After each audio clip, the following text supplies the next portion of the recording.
नमस्कार। Diamond public high school पन्ना ideal Sanskrit teaching, मैं इंद्रेश मिश्रा आपका स्वागत करता हूं।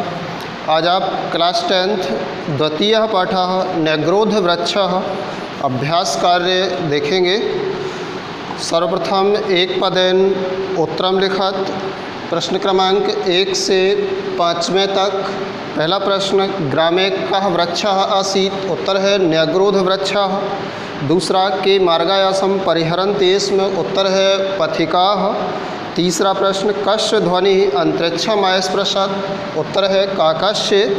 चौथा प्रश्न, प्रकृति दत्तः वरः कः? वृक्षः। और पांचवा और आखिरी एक पदेन है, तरोः पत्राणि खादन् कः नन्दति स्म? अजापुत्रः। इसके बाद है एक वाक्येन उत्तरम लिखत, सर्वैः कस्य निर्णयः स्वीकृतः? उत्तर देखिए, सर्वैः अजापुत्रस्य निर्णयः स्वीकृतः। दूसरा प्रश्न है, कः वृष्टिं वर्षति? उत्तर है इसका वरुण देवः वृष्टिं वर्षति। तीसरा प्रश्न, वृक्षस्य आधारभूता का? उत्तर देखिए, वृक्षस्य आधारभूता भूमाता। अगला प्रश्न, अस्माभिः काः वर्धनीया? उत्तर है अस्माभिः वृक्ष संपत् वर्धनीया। अगला प्रश्न, किं महत् पापम् अस्ति? उत्तर है वृक्षाणां छेदनं महत् पापम् अस्ति। इसके बाद प्रश्न क्रमांक 4, प्रदत्त शब्दैः रिक्त स्थानानि पूरयत। पहले खाली स्थान में लिखना है आपको चंक्रम में, दूसरे में लिखना है मार्गायासम, तीसरे में नीडानी, चौथे में अनिलम और पांचवें में सूर्य देवाः। इसके बाद पांचवा प्रश्न क्रमांक है, यथा योग्यम योजयत। सही मिलान करना। का नंबर को मिलाना है 2 नंबर से, खा नंबर को 3 से, गा नंबर को 1 नंबर से, घा को 5 नंबर से और इंगा नंबर को 4 नंबर से। इसके बाद प्रश्न क्रमांक 6, आम और ना लिखना है।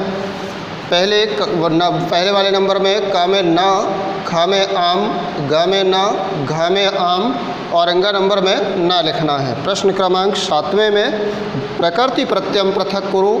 धातु और प्रत्यय अलग करके लिखना है। कुर्बन में क्रा प्लस शत्र, खा नंबर विभज में वी प्लस भज प्लस ल्यप, गा नंबर में छेतुम में छिन प्लस तमुन और घा नंबर विस्मृत में वी प्लस इस्म प्लस ल्यप। 8वें नंबर में संधि विच्छेद करके संधि का नाम लिखिए।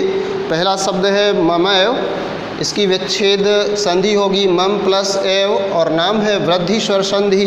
दूसरा सर्पाश्च, सर्पाह प्लस चा विसर्ग संधि। तीसरा सो अयम, सो प्लस अयम पूर्व रूप स्वर संधि।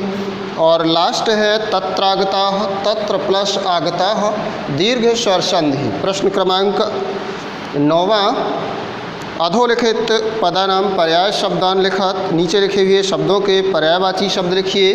काकः का वायसाः, सर्पः का फड़ी, पिता का जनकः और पुत्रः का पुत्री।